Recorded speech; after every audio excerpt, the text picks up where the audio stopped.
7,000 கார்கள், முடிவெட்ட 17 லட்சம் ரூபாய் செலவு, 2,5 லட்சம் ரூபாய் கோடி சொத்து மதிப்பு என புரூனே மன்னர் சுல்தான் ஹசன் அல் போல்கியாவின் வசதிகளை சொல்வதற்குள் தலையை சுற்றிவிடும். 2ஆம் எலிசபெத் மகாராணிக்கு பிறகு உலகில் மிக நீண்ட காலம் ஆட்சி செய்யும் ஹசன் அல் போல்கியாவின் அரண்மனைதான் உலகிலேயே மிகப்பெரியது. 2 லட்சம் சதுர அடி பரப்பளவு கொண்ட இந்த அரண்மனையில் ஒரே நேரத்தில் சுமார் 5,000 விருந்தாளிகளை கவனிக்கும் வகையில் 1,700க்கும் மேற்பட்ட சொகுசு அறைகள் உள்ளன.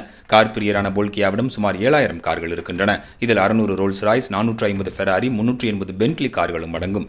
இது தவிர போல்கியாவிடம் சகல வசதிகள் அடங்கிய பறக்கும் மாளிகை என அழைக்கப்படும் போயிங் விமானம் உள்ளது. இதன் மதிப்பு மட்டும் சுமார் 3,400 கோடி ரூபாய். போல்கியாவின் சிகை அலங்காரத்திற்கென்றே பிரத்யேகமாக லண்டனில் இருந்து புருனேவுக்கு கலைஞர்கள் அழைத்து வரப்படுகின்றனர். ஒரு முறை முடிவெட்டுவதற்கு மட்டுமே போல்கியாவுக்கு ஆகும் செலவு 17 லட்சம் ரூபாய். இவ்வளவு ஆடம்பரமான தலைவரை கொண்டிருந்தாலும் உலகிலேயே மிக குறைவான வெளிநாட்டு கடனை கொண்டிருக்கும் ஒரே நாடு புருனே தான். அதீதமான பெட்ரோல் வளங்களை கொண்டிருப்பதால் புருனேவின் குடிமக்கள் எந்த வருமான வரியும் செலுத்த தேவையில்லை. அரசே இலவச கல்வியை அளிக்கிறது, மருத்துவ சேவைகளும் இலவசம்.